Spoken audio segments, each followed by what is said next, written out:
அன்பார்ந்த உழவர் பெருமக்களே, மாவட்டம் குட்டூர் பகுதியில் நெல்லுக்கு அடுத்து முக்கியமான பயிர் மல்லிகை. மல்லிகையில் மதுரை மல்லிகை எனப்படும் குண்டுமல்லி ரகத்திற்கு சந்தையில் நல்ல வரவேற்பு உள்ளதால் இந்த ரகத்தை உழவர்கள் விரும்பி சாகுபடி செய்கின்றனர். மல்லிகை நாற்றுகளை ராமநாதபுரம் மற்றும் தங்கச்சிமடம் போன்ற இடங்களில் பெற்று மல்லிகை சாகுபடி செய்யப்படுகிறது.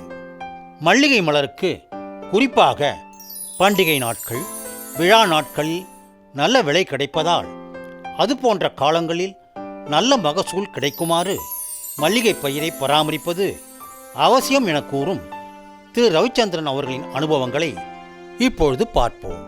எங்கள் பகுதியில் பார்த்திங்கன்னா குண்டுமல்லி கொஞ்சம் அதிகமாக பயிரிடுறாங்க. இது விவசாயிகளுக்கு ஒரு பெருமளவு ஒரு பணத்தை சம்பாதிக்கக்கூடிய ஒரு பயிராக இருக்குது. இதில் பெரும்பாலும் பார்த்திங்கன்னா எல்லாருமே எங்கள் பகுதியில் நெல்லுக்கு அடுத்து இதுதான் செய்கிறாங்க. அப்படி இருக்கும்போது இதில் நல்ல வருமானத்தை ஒரு ஈட்டி தரக்கூடியதாக இருக்குது. பக்கம் மார்க்கெட் பார்த்திங்கன்னா பெங்களூர் இருக்குது. பெங்களூரில் இங்கே பூ பறித்து நம்ம வண்டியில் போட்டோம்னா 1 ஹவரில் பெங்களூர் போயிடுது. பணமும் பிரச்சனை இல்லாமல் மாதத்துக்கு 2 டைம் கொடுத்துட்றாங்க. அதனால் எந்த ஒரு பிரச்சனையும் இல்லாமல் நல்லா போயிட்டுருக்கு. மதுரை பக்கம் இருக்கிறவங்க திருவண்ணாமலை, சத்தியமங்கலம் எல்லா பகுதியிலும் தான் இது விளையுது. இது மதுரைக்கு மட்டும் ஃபேமஸ் ஆனது ஏன்னு பார்த்தீங்கன்னா ஃபஸ்ட்டு அங்கே தான் இது பிரபலமானது. நாற்று பார்த்திங்கன்னா எல்லா பகுதிகளும் ராமநாதபுரம் தங்கச்சி மடத்தில் தான் கொண்டாடுறாங்க. அதுதான் உண்மை. அதனால் அங்கேருந்து இங்கே வந்துட்டுருக்கு. வருஷமெல்லாம் இங்கே நாற்று கிடைக்குது. இதுக்கு நிறைய ஏஜென்ட்டுங்க வேறு இருக்காங்க. இந்த பக்கம் பார்த்திங்கன்னா இந்த கிருஷ்ணகிரி, காவேரிப்பட்டினம், திம்மாபுரம் இந்த ஏரியாவில் பார்த்தோம்னா ஒரு 10,000 ஏக்கர் கிட்ட விவசாயம் பண்ணிகிட்ருக்காங்க. குண்டுமல்லி நெல்லுக்கு அடுத்து இதுதான் செய்கிறாங்க. இதில் பார்த்திங்கன்னா அந்த நாற்று ஒரு கத்தை ஒரு கட்டு நாற்றுல ஒரு 100 செடி இருக்கும். அதுதான் ஒரு கட்டுன்னு கொடுக்குறாங்க. அது சூழ்நிலைக்கு தகுந்த மாதிரி அந்தந்த சுச்சுவேஷனுக்கு தகுந்த மாதிரி 200 ரூபாயிலேருந்து 300 வரைக்கும் விற்றுட்ருக்காங்க. இதோட நடவு பருவம்னு பார்த்திங்கன்னா ஆடி மாதத்துலேருந்து கார்த்திகை வரைக்கும். அதாவது இந்த மழை பருவம், மழை காலமெல்லாம் எப்போ வருதோ அப்போது. அப்படி இல்லை மற்ற பருவத்தில் நடணுன்னாக்கா நம்மளுக்கு தண்ணீர் வசதி போதிய அளவு இருக்கணும். இல்லைனாக்கா செடி வராது. இது பார்த்திங்கன்னா ஒரு ஏக்கருக்கு ஒரு செடியிலேருந்து இன்னொரு செடிக்கு பார்த்திங்கன்னா 4 அடி இடைவெளியில் நடுறாங்க. 1 அடி நீளம், அகலம், 1 அடி ஆழம். இது குழி எடுத்து ஒரு வாரம் நல்லா காய விட்டுறணும். அதுக்கு முன்னே நிலத்தை எப்படி பண்படுத்தணும்னு பார்த்திங்கன்னா 1 ஏக்கர் நிலத்தை டிராக்டரில் இல்லை மாட்டு ஏறு எது கிடைக்குதோ அதை வச்சு நல்லா ஒரு 4 சால் ஓட்டிடணும். நல்லா உளி கலப்பை இல்லை மாட்டு ஏரில் வச்சு ஓட்டிடுறோம். ஓட்டிட்டு பின்னாடி ஒரு 10 டிராக்டரு நல்லா மக்கின எருவு அதை கொட்டி நல்லா பரப்பி அதுக்கப்புறம் ரொட்டாவேட்டரை விட்டு ஓட்ட போகிறோம். ரொட்டாவேட்டரை விட்டு ஓட்டினோம்னா மண் நல்லா புழுதி கிளம்பிடும். மண் நல்லா லூஸ் ஆகிடும். அந்த இலகிய தன்மை வரும். இறுகிய தன்மையிலேருந்து இலகிய தன்மை வரும். அந்த இடத்துல நம்ம செடி வச்சிங்கன்னா அது வேர் பிடிச்சி சீக்கிரம் செடி வளர்கிறதுக்கு கொஞ்சம் நல்லா சௌகரியமாக இருக்கும். அதனால் ரொட்டாவேட்டர் விட்டு ஓட்டிட்டு குழி 1 அடிக்கு 1 அடின்னு எடுத்து ஒரு வாரம் காய விட்டுறோம். அதுக்கப்புறம் நாற்று கொண்டாந்து வச்சுக்கிட்டு நம்ம என்ன பண்ணுறோன்னா நல்லா மக்கின தொழு உரம் ஒரு 500 கிலோ எடுத்துக்கிட்டு அதில் கடல புண்ணாக்கு தூள் பண்ணி ஒரு 15 கிலோ போட்டுக்கிறோம். அதுக்கப்புறம் சூடோமோனாஸு, அசோஸ்பைலம், ரைசோபியம், ட்ரைகோடார்மா விரிடி இந்த உயிர் உரங்கள்லாம் அதில் போட்டு நல்லா மிக்ஸ் பண்ணிக்கிறோம். 1 கிலோ வெல்லம் கரைச்சி அதில் ஊற்றி தொழு உரத்தோடு நல்லா மிக்ஸ் பண்ணி வச்சுக்கிறோம். ஒரு 24 மணி நேரம் அதை வச்சுக்கிறோம். இந்த 24 மணி நேரம் எதுக்குன்னு பார்த்திங்கன்னா நம்ம கொடுத்த அந்த உயிர் உரங்கள்லாம் பல்கி பெருகணும். அதுக்காக வெள்ளை கரைசல் நம்ம கொடுக்குறோம். வெள்ளை கரைசல் கொடுக்கும்போது அந்த உயிரினம் முழுசாக நல்லா பல்கி பெருகிடுது. பெருகிட்டு பின்னால் 24 மணி நேரம் அதை மூடி வச்சுருந்து அதுக்கப்புறம் எடுத்து அந்த ஏற்கனவே நம்ம எடுத்து வச்சுருந்த குழியில் இதை எடுத்து நம்ம தூவிடுறோம். ஒரு 1/4 கிலோ ஒரு குழிக்கு வச்சு தூவிடுறோம். 4 அடி கேப்பில் வைக்கும்போது ஒரு ஏக்கருக்கு 2700 குழி வரும். இந்த குழிங்கள்லாம் ஒரு 1/4 கிலோ அந்த தொழு உரத்தை இந்த உயிர் உரம் கலந்தது தூவிட்டு அதுக்கப்புறம் செடி வைக்க போகிறோம். இந்த உயிரினம்லாம் கொடுத்தோங்கன்னா எந்த ஒரு புழு பூச்சியும் அண்டாமல் பயிர் நல்லா செழித்து வளரும். செடி வச்சுட்டு செடி எடுத்து ஒரு குழிக்கு 2 செடி வைக்கிறாங்க மினிமம். அதிகபட்சம் எங்கள் பகுதியெல்லாம் பார்த்திங்கன்னா 5 செடி வரைக்கும் வைக்கிறாங்க. ஏன்னா செடி டக்குன்னு வளர்கிறதுக்காக 5 செடி வைக்க போகிறோம். 5 செடி வச்சுட்டு நம்ம சௌகரியம் 2 வைக்கலாம், இல்லை 3 வைக்கலாம், 4 வைக்கலாம். நம்ம சௌகரியத்தை அந்த மாதிரி செடி வைக்கிறாங்க. கொஞ்சம் அமௌண்ட் அதிகமாக செலவு பண்ணோம்னா 5 செடி கூட வைக்கலாம். இல்லை 2 செடி வைக்கிறதுனால வச்சுக்கலாம். அதை செடியை அந்த வேர் நல்லா பரப்பி 4 பக்கம் பரப்பி அதுக்கு மேலே மண் போட்டு மூடி அதுக்கு தண்ணி கட்ட போகிறோம். தண்ணி வசதி நமக்கு செழிப்பாக இருந்துச்சுன்னா அப்படியே பாசன முறையில் கட்டிக்கலாம். இல்லை எங்களுக்கு தண்ணி வசதி அந்த அளவுக்கு இல்லைனாக்கா நம்ம டெய்லியும் ஒரு 2 லிட்டர் 3 லிட்டர் தண்ணி எடுத்து செடி ஊற்றிக்கலாம். சின்ன செடின்றதுனால இது ஒரு 10 நாளைக்கு இந்த மாதிரி ஊற்றிக்கிட்டு அதுக்கப்புறம் பாசன முறையை நம்ம கையாளலாம். இதில் பார்த்திங்கன்னா களை அதிகமாக வரும். செடி ரொம்ப சின்ன செடிங்கிறதுனால களை அதிகமாக வரும். இதை 15 நாளைக்கு ஒரு முறை நம்ம களைங்களை ஒன்று மண் வெட்டி வச்சு சதிக்கையோ இல்லை கொத்தியோ இந்த மாதிரி ஏதோ ஒரு வகையில் நம்ம வந்து களைங்களை கண்ட்ரோல் பண்ணிக்கணும். செடி வச்சு ஒரு மாதத்துக்குலாம் செடி நல்லா துளுத்து வர ஆரம்பிச்சிடும். துளுத்து வர ஆரம்பித்த பின்னாடி நம்ம கெமிக்கல் முறைன்னு பார்த்திங்கன்னா யூரியா, பொட்டாசு, டிஏபி இதெல்லாம் வைக்குவாங்க. இல்லை இயற்கை முறையில் பார்த்திங்கன்னா நம்ம மீன் அமிலம், அப்புறம் ரைசோபியம், அசோஸ்பைரிலம், பாஸ்போபாக்டீரியா இந்த மாதிரி நம்ம உயிர் உரங்களை மக்கின எருவில் கலந்து அப்படியும் கொடுக்கலாம். இதை ஒரு 6 மாதம் நல்லா முறையாக பராமரிக்கலாம். இந்த 6 மாதம் வரைக்கும் இந்த இடம் வந்து நம்மளுக்கு செடிக்கு பின்னாடி இடம், இந்த 4 அடி இடமெல்லாம் சும்மா இருக்கும். அந்த இடத்துல நம்ம எதுனா வேறு காய்கறி சாகுபடி கூட பண்ணலாம். அதில் பார்த்திங்கன்னா மிளகாய் அதிகம் செய்கிறாங்க, வெங்காயம் செய்கிறாங்க. இதுதான் கொஞ்சம் அதிகப்படியாக செய்கிறாங்க. மற்றதெல்லாம் பார்த்திங்கன்னா செடி மூடிக்கும். தக்காளி, கத்திரிலாம் வச்சோம்னா செடிக்கு மேலே வளர்ந்துடும். அதனால் செடியோட வளர்ச்சி பாதிக்கும் மல்லிகையில். இது பராமரிப்பு பணிகளில் பார்த்திங்கன்னா நல்லா செடி ஒரு 2 வருஷம் வளர்ந்த பின்னாடி இந்த கவாத்துன்னு ஒன்று செய்வாங்க. அதிகப்படியாக வளர்ந்துடும் செடி. அதை வந்து அதிகப்படியான தலை இருக்கிறதெல்லாம் கட் பண்ணுவாங்க. அது நாம் வந்து இது ஒவ்வொன்றும் சீசனுக்கு தகுந்த மாதிரி பண்ணுவாங்க. இப்போது அடுத்த மாதத்தில் கல்யாண சீசன் அதிகமாக வருதுன்னு பார்த்திங்கன்னா ஒரு 30 நாளைக்கு முன்னே வந்து கவாத்தெல்லாம் ஆரம்பிச்சிருவாங்க. இல்லை பண்டிகை சீசன், கல்யாண சீசன் இந்த மாதிரி பார்க்குவாங்க. அந்த சீசனுக்கு தகுந்த மாதிரி பார்த்திங்கன்னா இந்த சீசன் நேரத்தில் 2000 ரூபா வரைக்கும் பூ விலை விற்றுருக்கு. பெங்களூரில் பார்த்திங்கன்னா தசரா ஒரு பெரிய பண்டிகை கொண்டாடுறாங்க. அந்த தசரா நேரத்தில் பார்த்திங்கன்னா 2000 ரூபா வரைக்கும் காலையில் பூ போயிருக்கு. மதியம் போகிற பூவே 1000 ரூபா வரைக்கும் போகுது. அதனால் அந்தந்த சீசனுக்கு தகுந்த மாதிரி தான் இது நம்ம பயிர் பண்ணி ஆகணும். இந்த சீசனில் மட்டும்தான் வரும், இந்த சீசனில் தான் மகசூல் எடுக்கணும் அப்படிங்கிறதெல்லாம் கிடையாது. நம்மளோட அனுபவத்தில் தான் இதெல்லாம் தெரிஞ்சுக்கணும். ஒவ்வொரு நேரத்துலையும் பண்டிகை எப்போ வருது, கல்யாண சீசன் எப்போ வருது, இந்த மாதிரி சீசன் பார்த்து நம்ம வந்து அதுக்கு தகுந்த மாதிரி செடிகளை நம்ம தயார்படுத்தணும். இப்போது பண்டிகை வருதுன்னா அதுக்கு முன்னே ஒரு மாதத்துக்கு முன்னே இதை ஃபுல்லாக கவாத்து பண்ணிடுவாங்க. கவாத்து பண்ணிவிட்டு களையெல்லாம் எடுத்துருவாங்க. களையை எடுத்துகிட்டு இதுக்கு வந்து உரம் கொடுக்க ஆரம்பிச்சிருவாங்க. அடியில் உரம் கொடுத்துட்டு மேலே வந்து மருந்தெல்லாம் ஸ்ப்ரே பண்ண ஆரம்பிச்சிடுவாங்க. வளர்ச்சி ஊக்கிக்கெல்லாம் மேலே தெளிக்குவாங்க. அடியில் வந்து அடி உரம் கொடுப்பாங்க. இதெல்லாம் கொடுத்துட்டு வந்தோம்னா ஒரு 20 நாள் வந்து பூ வந்து நம்மளுக்கு ஈல்டிங் வர ஆரம்பிச்சிடும். 25ஆவது நாள் கொஞ்சம் அதிகபட்சமாக வந்துடும். இப்படி பார்த்திங்கன்னா ஒரு மாதத்துக்குள்ளே ஒரு கிராப் எடுத்துடலாம். முறையாக பராமரித்து கவாத்தெல்லாம் முறையாக பண்ணிகிட்டு இருந்தோம்னா ஒரு வருஷத்துக்கு ஒரு 7-8 முறை நம்ம ஈல்டிங் எடுக்கலாம். இதில் அதிகப்படியான மகசூல் எப்போன்னு பார்த்திங்கன்னா பிப்ரவரியில் வரும். February, March, April, May, June, July, August, September, October வரைக்கும் தான் இடம். 9 மாதம் நல்லா ஈல்டிங் எடுக்கலாம். அதுக்கப்புறம் பார்த்திங்கன்னா பனி அதிகமாகிடும். பனி, மழைக்காலம் இது 2 தான் இதுக்கு வந்து ஒரு சவாலான சூழ்நிலை. பனி அதிகமாக இறங்க ஆரம்பிச்சிட்டாலையும் செடி வந்து துளுப்பு எடுக்காது, எந்த ஒரு அரும்பு வைக்காது. அதனால் மகசூல் பாதிக்கும். மழை அதிகமாக இருந்தாலும் அந்த மாதிரி தான். 2வது பார்த்திங்கன்னா இந்த மழை சீசனில் கொஞ்சம் நோய் தாக்குதல் அதிகமாக இருக்கும். இந்த புழு பூச்சிகள்லாம் கொஞ்சம் அதிகமாக வரும். அந்த சீதோஷனம் குளிர்ச்சியாக இருக்குது இல்லைங்களா, அதனால் வந்து இந்த புழு பூச்சி தாக்குதல்லாம் அப்போ தான் அதிகமாக வரும். அந்த நேரத்தில் தகுந்த மாதிரி நம்ம வந்து பயிர் பராமரிப்பெல்லாம் செஞ்சுக்கிட்டு வரோம். இந்த 9 மாதத்தில் பார்த்திங்கன்னா ஒவ்வொரு முறையும் இப்போ அன்சீசனாக வர அந்த நவம்பர், டிசம்பர், ஜனவரி இந்த நேரத்தில் வந்து இந்த தோட்டத்துக்கு வந்து முறையான பராமரிப்பு அப்போ தான் ஆரம்பிக்குவாங்க. அப்போ பார்த்திங்கன்னா அடியில் வந்து மண்ணெல்லாம் கெட்டியாக இருக்கும். நம்ம வருஷமெல்லாம் இதில் நடந்து பூவை இருக்க போகிறோம். நடந்துகிட்டே இருக்கிறதுனால மண் வந்து ரொம்ப கெட்டியாகிட்டு இருக்கும், களை முளைச்சிட்ருக்கும். அதெல்லாம் ஆட்களை வச்சு நல்லா கொத்தி மண்ணை பொலப்பாக்குறது, அப்புறம் செடிங்கள்லாம் கட் பண்ணி விடுறது, தேவையற்ற கிளாய்ங்க அதிகமாக இருக்கிறது, அதில் அந்த மாதிரி பராமரிப்பு பணிகள்லாம் நம்ம அந்த 3 மாதத்தில் நம்ம ஆரம்பிக்க போகிறோம். அந்த 3 மாதத்தில் செஞ்சுட்டு நம்ம அடுத்த சீசன் ஸ்டார்ட் ஆகுதுங்க இல்லைங்களா, பிப்ரவரி. அந்த பிப்ரவரிக்குள்ளே தோட்டத்தை க்ளீன் பண்ணிடுவாங்க. க்ளீன் பண்ணிட்டு ரெடியாக வச்சுருப்பாங்க. ஆட்டோமேட்டிக்காக ஜனவரி கடைசி முடிஞ்சுனாவே நம்மளுக்கு ஈல்டிங் வர ஆரம்பிச்சிடும். பிப்ரவரியிலேருந்து ஸ்டார்ட் ஆயிரும். பிப்ரவரி, மார்ச், ஏப்ரல்னு பார்த்திங்கன்னா அதிகமான வெயில் எந்த அளவுக்கு இருக்கோ அந்த அளவுக்கு நல்லா ஈல்டிங் கொடுக்கும். ஆனால் குளிர்ச்சி இருக்கக்கூடாது, பனி இறங்கக்கூடாது, மழை இருக்கக்கூடாது.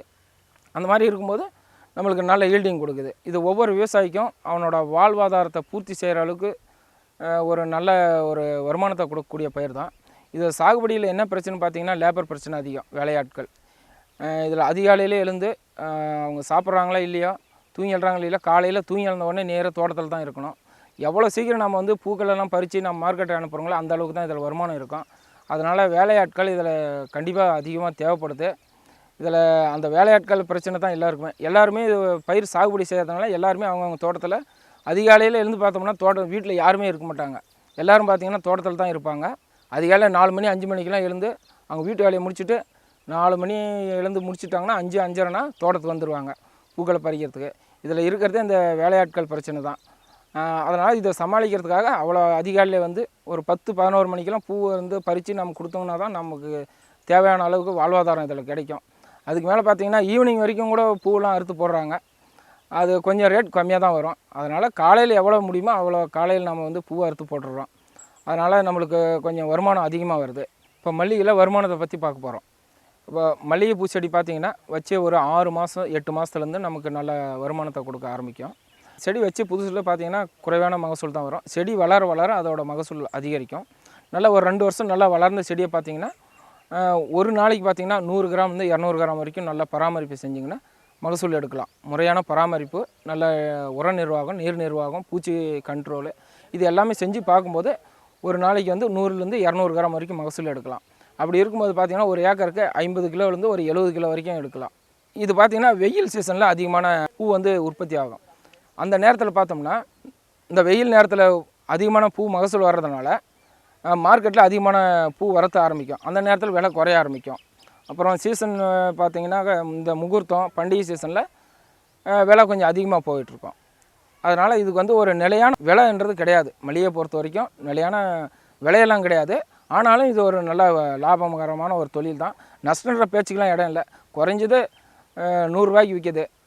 ரொம்ப அதிகமான மகசூல் வரும்போது பார்த்திங்கன்னா ஒரு 80-70 ரூபாய்க்கு வரும்.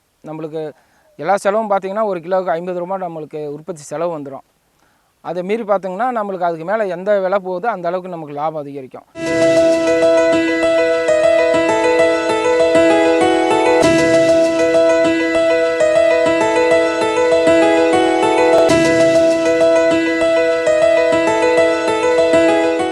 அன்பார்ந்த உழவர் பெருமக்களே, வேளாண்மையில் தற்பொழுது உள்ள தலையாய பிரச்சனை போதிய வேலையாட்கள் கிடைக்காமை.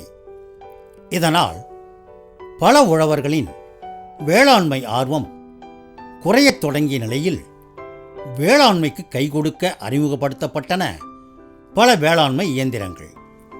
இதனால் உழவர்கள் மத்தியில் மீண்டும் உற்சாகம். குறிப்பாக அதிக பரப்பில் நெல் சாகுபடி செய்யும் உழவர்கள் பல்வேறு இயந்திரங்களை பயன்படுத்தி நெல் சாகுபடியில் ஈடுபட்டு வருகின்றனர். அவர்களில் ஒருவரான திருநெல்வேலி மாவட்டம் பிரம்மதேச விவசாயி திரு சிவகுருநாதன் அவர்களை இன்று சந்தித்து அவர் அனுபவத்தை தெரிந்து கொள்வோம். கிராமங்களில் நிறைய பேர் இருந்தாங்க. இப்போ எல்லாரும் பட்டணத்தை பார்க்க போயிட்டாங்க. கிராமத்தில் ஆட்கள் இல்லை. அதுபோல் இந்த குளத்து வேலைன்னு ஒன்றுக்கு அதுக்கு போயிடுறாங்க. குளத்து வேலைக்கு ஆள் போகிறனால எங்களுடைய விவசாயத்துக்கு ஆள் கிடைக்கிறதே இல்லை. அதனால தான் நாங்கள்லாம் இப்போ மெஷினரிக்கு போயிட்டோம். மெஷின் நடுவுன்றது இப்போ விவசாயிகளுக்கு நிறைய அரசாங்கத்திலேருந்து உதவி செய்து விவசாயிகளுக்கு பூராமே மெஷின் வாங்கி கொடுத்துருக்காங்க. இப்போ நாங்களாம் மெஷின் வாங்கியிருக்கோம். நான் ஒரு பெரிய மிஷின் வாங்கிறேன். அந்த மிஷினோட விலை 10 லட்ச ரூபாய். அந்த மிஷினுக்கு சப்சிடியாக 4 லட்ச ரூபாய் அரசாங்கத்தில் கொடுக்கப்பட்டது. அதை வைத்து இப்பொழுது எனக்கும் நட்டு எங்களுடைய விவசாயிகள் எல்லோருக்குமே நான் நடவு செய்து கொடுத்துருக்கிறேன். அப்படி நடப்பட்ட வயல்களில் தான் இப்பொழுது நாம் நின்று கொண்டிருக்கிறோம். அந்த நாட்களில் பார்த்துட்டீங்கன்னா ஒரு ஏக்கருக்கு குறைந்தது சம்பாபோகம் என்றால் 30லேருந்து 45 ஆளுக்கு மேலே களை எடுக்க வேணும். 12 ஆளை விட்டு நடுவோம். ஆனால் களை பறிப்பதற்கு 35லேருந்து 40 ஆளுக்கிட்ட 2 நேரம் களை பறிக்கிறதுக்கு ஆகிப்போம். இப்பொழுது திறமையான நல்ல களைக்கொல்லி மருந்துகள்லாம் இருக்குது. அதனால் அந்த களைக்கொல்லி மருந்தை போட்டு நடுகை மிஷின் நடுவை நட்டு களைக்கொல்லி மருந்தை போட்டு அதன் பின்பு 12ஆம் பக்கம் சரியாக 12ஆம் பக்கம் எங்களை இருக்கக்கூடிய களை அடிக்கக்கூடிய இந்த மிஷின், இது ஜப்பான் தயாரிப்பு. இந்த மிஷின் வந்து பெட்ரோலில் ஓடக்கூடியது. இந்த மிஷின் வந்து 4 ரோ அடிக்கும். அதை வந்து மிஷின் வந்து நல்ல முறையில் வந்து அதை 12ஆம் பக்கம் அடிக்கும் பொழுது அந்த வயல் காயாமல் வச்சு 12ஆம் பக்கம் அடிக்கும்போது நல்ல தொழில நல்ல முறையில் அந்த களையெல்லாம் உள்ளே அமுக்கப்பட்டு வேர் அருந்து கொஞ்சம் வேர் நல்ல முறையில் பரவி வேர் வந்து நல்ல மண்ணில் பரவி போகக்கூடிய அளவில் நல்ல அந்த தொலியையும் நல்ல அதாவது ஸ்மூத்தாகி கொடுத்துரும். அதனால் ரெண்டாவது என்னென்னா அதிலேருந்து 10ஆவது நாள் நாம் ஒரு உரத்தை போட்டுட்டு இந்த களை அடித்தோம்னு சொன்னால் அந்த களை மிஷின் அந்த மண்ணை நல்லா கொத்தி கொடுக்கும் பொழுது அந்த உரமானது வேருக்கு நெல் பயிர் வேருக்கு கட்டாயமாக கிடச்சிக்குது. அதனால் நமக்கு பார்த்திங்கன்னா ஒரு நெல் ஒரு 4-5 நாற்று வைக்கும்போது முந்தியெல்லாம் பார்த்திங்கன்னா ஆள் நடுவையில் வந்து ஒரு 10 தூர் கட்டும். ஆனால் இப்போ இருக்க மிஷின் நடுவையில் குறைந்தது 50 டில்லர் 40 டில்லர் அதாவது 40 பக்குகள் 50 பக்குகள் வரக்கூடிய அளவில் 50 கதிர்கொலை வருகின்ற அளவில் அது நல்ல முறையில் அந்த பயிரை வளர்க்குது. ஆக இப்போது பார்த்திங்கன்னா மாடர்ன் அதாவது திருந்திய நெல் சாகுபடி இப்படியெல்லாம் விவசாயிகள் பார்க்கும் பொழுது நல்ல முறையில் அந்த நெல்லை கடைசி மட்டும் நல்ல முறையில் ஒரு 2 மேனி அல்லது 1.5 மேனி என்கின்ற அளவில் கொண்டாட. முந்தையெல்லாம் பார்த்திங்கன்னா தன்மேனி போகிறதே கஷ்டம். இப்போ பார்த்திங்கன்னா 1.5 மேனி 2 மேனி வரக்கூடிய அளவில், அதாவது ஏக்கருக்கு குருணிக்கு, அதாவது ஏக்கருக்கு 24 முடையிலேருந்து 36 முடை, 36 முடைக்கு மேலே 48 முடை எழுதி கூட வரக்கூடிய அளவில் இன்றைக்கு விவசாயிகள் கொஞ்சம் முன்னேற்றமான விவசாயத்தை செய்து கொண்டிருக்கிறார்கள். நவீன திருந்திய நெல் சாகுபடியினால் மெஷின்களை வைத்து நாம் வேலை பார்க்குறதுனால ஆள் இல்லாட்டாலும் பரவாயில்ல, விவசாயம் செய்து விடலாம் என்கின்ற நம்பிக்கை எங்களுக்கு இருக்கிறது. நாங்களாம் பெரிய விவசாயி, 30 ஏக்கர் 40 ஏக்கர் வைத்திருக்கோம். ஆள் தட்டுப்பாடுங்கள் என்பது விவசாயத்தில் குறிப்பிட்ட நேரத்தில் குறிப்பிட்ட வேலை செய்யவில்லை என்றால் அந்த விவசாயம் பாழாகிவிடும். நேரத்துக்கு வேலை செய்யணும், இல்லாட்டா களை வள்ளிசா பயிருக்கு மேலே களை வந்த பிறகு களை புரிங்கி பிரயோசனம் இல்லை. ஆகினால் 12ஆம் பக்கம்னா 12ஆம் பக்கம் களை அடிக்க வேண்டும். மீண்டும் அதுக்கு பிறகு 15ஆம் பக்கம் உரம் போடனா உரம் போட்டாகணும். அதே மாதிரி திரும்ப அதிலிருந்து 10ஆம் பக்கம் 12ஆம் பக்கம் திரும்ப களை அடிக்கணும். இப்படி முறையாக வேலை செய்தால்தான் விவசாயத்தில் எந்த ஒரு ஆதாயத்தையும் பெற முடியுமே ஒழிய, நேரத்துக்கு வேலை பார்க்கலன்னா, காலத்தே விவசாயம் பண்ணலான்னா ஒன்றுமே நடக்காது. ஆகினால் விவசாயத்துக்கு இப்பொழுது முக்கியமாக தேவை இப்படிப்பட்ட நவீன கருவிகள் தான். இப்போ பார்த்திங்கன்னா நாட்டில் நிறைய கருவிகள் வந்துட்டுருக்கு. அரசாங்கத்தில் சப்சிடிகள் கொடுக்குறாங்க. இப்போ இந்த விவசாயிகள் இப்போ நான் வச்சுருக்க கருவிக்கெல்லாம் 50% சப்சிடி கிடைக்குது. இப்போ நம்ம குறைச்சிருக்காருன்னு சொல்கிறாங்க. ஆனால் கடந்த காலத்தில் பார்த்திங்கன்னா 50% கொடுத்தாங்க. இப்போ அதை கொஞ்சம் குறைத்திருக்கிறார்கள். விவசாயிகள் கருவி தேவை கூடுதலாக இருப்பதனால் அதை குறைச்சிருக்காங்களா எங்களுக்கு தெரியாது. ஆனால் இதை மீண்டும் 50% சப்சிடியாக கொடுத்தாங்கன்னு சொன்னால் நிறைய விவசாயிகள் இந்த மிஷின்களை வாங்கி அவங்க பாடுபட தயாராக இருக்கிறார்கள். இந்த ஆள் தட்டுப்பாடு என்பதை அறவே நீக்குவதற்கு இந்த விவசாய கருவிகள் மிகவும் பயனுள்ளதாக இருக்கிறது என்பதை நான் இங்கே சுட்டிக்காட்ட விரும்புகிறேன். ஒரு ஏக்கர் களை அடிக்கிறதுக்கு குறைந்தது இதில் 800 ரூபா தான் செலவாகும். ஒரு ஆள் சம்பளம், 2 லிட்டர் பெட்ரோல், இவ்வளோ தான் செலவு. ஆக மிஞ்சி போனால் ஒரு ஆள் சம்பளத்துக்கு 350 ரூபா சம்பளம் கொடுக்கணும். இப்போ 2 லிட்டர் பெட்ரோல் செலவாகுது. 2 லிட்டர் பெட்ரோலுங்க போது இன்றைக்கி 160 ரூபா 170 ரூபா இல்லை 200 ரூபாய் வைத்து கொண்டாலும், ஆயிலோடு சேர்த்து 200 ரூபா வைத்து கொண்டாலும் அதில் நமக்கு 350லேருந்து 500 550 ரூபா தான் ஆகுது. 550 ரூபா ஆகும்பொழுது ஒரு ஏக்கருக்கு களை எடுக்கிறதுக்கு ஆளை விட்டு எடுத்தோம்னா 10 ஆள் ஆகும். 10 ஆள் ஆகும்போது ஒரு ஆளுக்கு 150 ரூபா, 10 ஆளுக்கு 1500 ரூபா. இதை நம்ம 500 ரூபாயில் முடிச்சிடுறோம். வேலையும் வேகமாக முடிந்துவிடுது. 10 ஆள் கிடைக்கலனா 3 நாள் களை பறிக்க வேண்டி வந்துருச்சுன்னா அந்த களை வளர்ந்து கொண்டே இருக்கும். இது அப்படி இல்லை, அந்த களை ஒரு யூனிஃபார்மாக இருக்கும்போது அடிச்சிடுது. களைக்கொல்லி போடுவதனால் இப்போ பார்த்திங்கன்னா நல்ல தீவிரமாக உள்ள களைக்கொல்லிகள்லாம் இருக்குது. இப்போ புதுசாக வந்திருக்கு மார்க்கெட்டில். அந்த களைக்கொல்லிகளை போடும்போது களை வருவது கொஞ்சம் குறைவு. களை குறையும் பொழுது களை குறைவான நேரத்தில் இந்த மிஷினை வச்சு அடித்தோம்னு சொன்னால் மேலும் களை வளருவதற்கு வாய்ப்பே இல்லை. அதில் இதுதான் இதில் உள்ள முக்கிய அம்சங்கள். இந்த மிஷின் பார்த்திங்கன்னா ஒரு 20 கிலோ கூட கிடையாது. ஒரு ஆள் தன்னால் ஒரு 2 வீலர் தூக்கிட்டு போகலாம். அந்த ஆளுக்கு கொண்டாந்து ஒரே ஆள் வயலில் தூக்கி வச்சு அடிக்கலாம். அந்த மிஷின் சரியாக அந்த மிஷினோட இந்த அளவும் நடுவு மிஷினில் இருக்கக்கூடிய அளவும் அந்த ரோவும் ஒன்று போல தான் இருக்கும். அந்த அளவு எல்லா மிஷின்லையும் ஒன்று போல தான் கொடுத்துருக்காங்க. நடுவு மிஷின் நட்டு போகின்ற அந்த கோடும் இந்த இதில் இருக்கக்கூடிய களை அடிக்கக்கூடிய மிஷினில் இருக்கக்கூடிய அந்த உருட்டக்கூடிய அந்த உருளைகளும் ஒரே அளவு தான் இருக்கும். அதனால் அந்த பயிரில் எந்த பக்கம் அடிச்சிரும், பயிரை வெட்டிடும், இல்லை பயிரை மேலே ஏறி போயிடும் அப்படின்றதுக்கெல்லாம் அதில் வாய்ப்பே இல்லை. கரெக்டாக அந்த பயிரோட சைடில் ஒன்று போல் போயிட்டுருக்கும். அதனால் அந்த பயிர் எந்த பாதிப்பும் கிடையாது இல்லை. அதனால் எல்லாருமே இதுக்கு விவசாயிகள் எல்லாருமே இப்போ எங்கள் பகுதியில் பார்த்திங்கன்னா நான் மிஷின் நடுவை நட்டு, என் பக்கத்தில் இருக்கக்கூடிய என் நண்பர்கள் நட்டு, இப்போ நிறைய விவசாயிகளே என்கிட்ட கேட்டு இப்போ நான் எல்லாருக்கும் நட்டு கொடுக்குறேன். அதாவது அரசாங்கம் எனக்கு ஒருத்தருக்கு கொடுத்தாலும் நான் 10 பேருக்கு இல்லை, இன்றைக்கி கிட்டத்தட்ட என்கிட்ட 30-40 விவசாயிகள் என்னோடய மிஷினை வச்சு நட்டுருக்காங்க. அவங்களுக்கு பூரா எங்களுடைய களை மிஷினை வச்சு அடித்து கொடுத்துருக்கோம். அதுக்கு ஒரு சார்ஜ் கொடுக்குறாங்க.